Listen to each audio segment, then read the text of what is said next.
तो देखो, हमारा एग्जाम गुरु का 1 मार्क्स में सबसे पहला क्वेश्चन क्या है कि हमें दो पॉइंटों के बीच में डिस्टेंस निकालना है। पहला पॉइंट है √2 + 1, √2 और बी पॉइंट है 1, 2 - √2।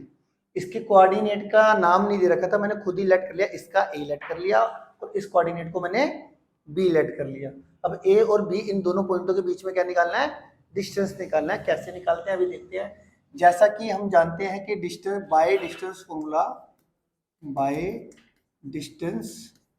फॉर्मूला हमारा अगर देखा जाए तो ए बी डिस्टेंस का डिस्टेंस फॉर्मूला क्या होता है? x2 - x1 का whole square plus y2 - y1 का होल स्क्वायर का रूट। यही बताया था मैंने। तो यहाँ पर अब जितने भी थोड़े अच्छे लेवल के क्वेश्चन है उसको पहले देखना, क्योंकि इसमें क्या है, कैलकुलेशन मिस्टेक होने के चांसेस बहुत हाई रहते हैं। तो अब लिखने पे ध्यान मत देना, जब कहूंगा तब लिखना, ठीक है। अब x2 - x1 का whole square plus y2 - y1 का होल स्क्वायर, ये मैंने आपको बता चुका हूँ डिस्टेंस फॉर्मूला। अब कैसे? अब कई बच्चे कहते हैं सर x1 y1 इसको माने कि x2 y2 इसको माने। जिस मर्जी को मान लो, x1 y1 ये भी ले सकते हो और x2 y2 इसको भी ले सकते हो। x1 y1 इसको लिख के x2 y2 इसको भी ले सकते हो, जिस मर्जी को ले सकते हो, पर डायरेक्शन सेम होनी चाहिए। मैं अब फिलहाल के लिए x1 अब मैं क्या करता हूँ कि जो सी मुझे कैलकुलेशन आसान लगती है ना, मैं उस डायरेक्शन में कर लेता हूँ। जैसे मेरे को ना इस बारी इसमें से इसको माइनस करना इजी लग रहा है। √2 + 1 - 1 का होल स्क्वायर, x में से x को माइनस करा, प्लस 2y में से y को माइनस किया, ठीक है, और इसका होल स्क्वायर लिख दिया और रूट पा दिया। पहला स्टेप समझ में आया?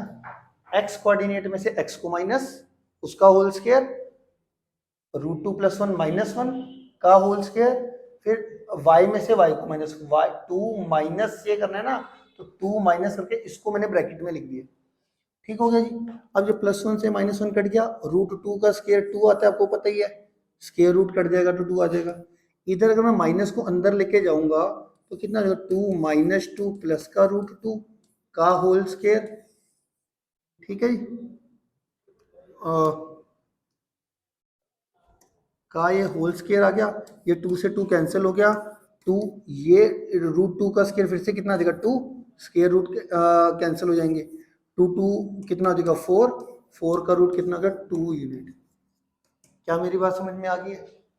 कैलकुलेशन ध्यान से देखना, ये सब मैं आपको पीडीएफ की फॉर्म में सेंड कर दूंगा, अभी रुक जाओ।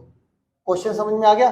कोई ऐसा बच्चा जिसको नहीं समझ में आया तो पूछ लो, पहले हैंड रेस कर सकते हो, ठीक।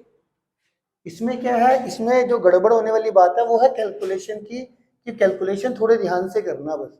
जैसे अब मेरे को इसमें से इसको माइनस करना था, तो दो तरीके से बच्चे करते हैं। एक तो जैसे 2 माइनस मुझे इसको करना है, तो मैंने इसको देखो ब्रैकेट में लिख लिया। अगर मुझे ब्रैकेट में नहीं लिखना, कई बच्चे डायरेक्ट भी करने की कोशिश करते हैं, तो कैसे करना है? 2 माइनस ये करना है, इसमें दोनों टर्म है ना, तो दोनों टर्म के साइन चेंज होंगे, सीधी सी बात है। 2 माइनस इसको करूंगा तो -2 + √2 लिखूंगा। समझ रहे हो मेरी बात क्या बोल रहा हूँ? तो मैं तो वैसे जनरली मैं तो ब्रैकेट में 2, इसमें से इसको माइनस करना है, 2 लिखा, माइनस लिखा, फिर इसको मैंने ब्रैकेट में लिख दिया। आ गया समझ में? ओके। अगला देखो जी, ये था मेरा क्वेश्चन नंबर 1। इसके बाद पढ़ते हैं जी क्वेश्चन नंबर 2। ये सारे एनसीईआरटी से हटके क्वेश्चन है। अगला क्वेश्चन देखो क्या कर रहा है कि एक ना पॉइंट है 0,2, ठीक, वो ना इक्वी डिस्टेंस है फ्रॉम द पॉइंट 3, k और 5 k, 5। ये वाला पॉइंट इन दोनों पॉइंटों से क्या है? इक्वी डिस्टेंस पर। इक्वी डिस्टेंस का मतलब क्या है? सेम डिस्टेंस पर। मैं मान लेता हूँ ये ए पॉइंट है, ये बी पॉइंट है, ये सी पॉइंट है। अब मैं कह रहा हूँ ए पॉइंट बी से और सी से इक्वी डिस्टेंस का मतलब होता है सेम डिस्टेंस पर होना। सेम डिस्टेंस का मतलब होता है ए बी और ए सी की वैल्यू क्या होगी? सेम होगी। तो यहाँ पे अकॉर्डिंग टू क्वेश्चन, पहले तो मैं लेट कर लेता हूँ। ए कोऑर्डिनेट मैंने लेट करा 0,2, बी कोऑर्डिनेट लेट करा मैंने 3, k एंड सी लेट किया मैंने k, 5। तो अब according to question A B is equal to क्या हो जाएगा? According to question A B is equal to A C आ जाएगा। इतना समझ में आया? पहले इतने इतने स्टेप तक देख लो कि क्वेश्चन क्या बोला था कि ए पॉइंट जो है वो बी और सी से क्या है, इक्वी डिस्टेंस पर है। इक्वी डिस्टेंस का मतलब होता है सेम डिस्टेंस। तो ए पॉइंट बी से जितना डिस्टेंस पर है उतना ही ए सी से है, तो A B is equal to A C हो जाएगा ना। तो मैंने वही लिखा A B is equal to A C. Equidistance का मतलब हर बच्चे को क्लियर होना चाहिए। कुछ बच्चे एब्सेंट भी थे, समझ में तो आ रहा है ना? ठीक है बेटा मन्नत, ठीक है। तो यहाँ पर अब ए बी कैसे निकालते हैं, वही डिस्टेंस फॉर्म में से एक्स कोऑर्डिनेट में से एक्स कोऑर्डिनेट को माइनस 0 माइनस 3 का होल स्क्वायर, फिर प्लस 0 माइनस 3 का होल स्क्वायर। अब ए बी डिस्टेंस 0 माइनस 3 का होल स्क्वायर प्लस 2 माइनस के का होल स्क्वायर का रूट, ये हो गया ए बी।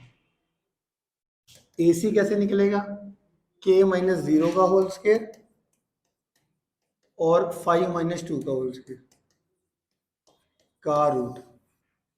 अब हमारे को इसमें करना क्या है ये भी मैं बताता हूँ। फाइंड के, इसमें के की वैल्यू निकालनी है। ए जो पॉइंट है वो बी से और सी से इक्वी डिस्टेंस पर है, फाइंड के निकालना है। A B equal to A C आ गया हमारे पास। और ये -3, 0 माइनस 3 कितना होता है, -3, -3 का स्क्वायर प्लस का 9, इधर खुलेगा ए माइनस बी का होल स्क्वायर। अब बच्चे इसमें भी मैं बताता हूँ क्या गड़बड़ करते हैं। ए माइनस बी का होल स्क्वायर आपको पता होना चाहिए। ए माइनस बी का होल स्क्वायर क्या होता है, ए का स्क्वायर प्लस बी का स्क्वायर माइनस 2ab। बट जब बच्चे इसको सोल्व करते हैं तो ये अलग से सोल्व करके दिखाता हूँ। तो 2 माइनस के का होल स्क्वायर ऐसे लिख देंगे, 2 का स्क्वायर माइनस के का स्क्वायर। खास तौर से उन बच्चों को लिख रहा हूँ, ए माइनस बी का होल स्क्वायर, ए का स्क्वायर माइनस बी का स्क्वायर लिख देते हैं। तो ये ऐसे आपने नहीं करना, समझ में आ गई। ए माइनस बी का होल स्क्वायर क्या होता है, ए का स्क्वायर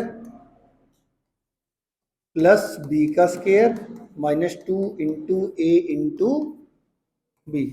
पता है ना सारे बच्चों को ए माइनस बी का होल स्क्वायर क्या होता है, ए का स्क्वायर प्लस बी का square minus 2 A B is equal to, यहाँ पर कितना आ जाएगा, के का स्क्वायर, के माइनस 0 तो के ही हो गया, के का स्क्वायर के स्क्वायर हो गया।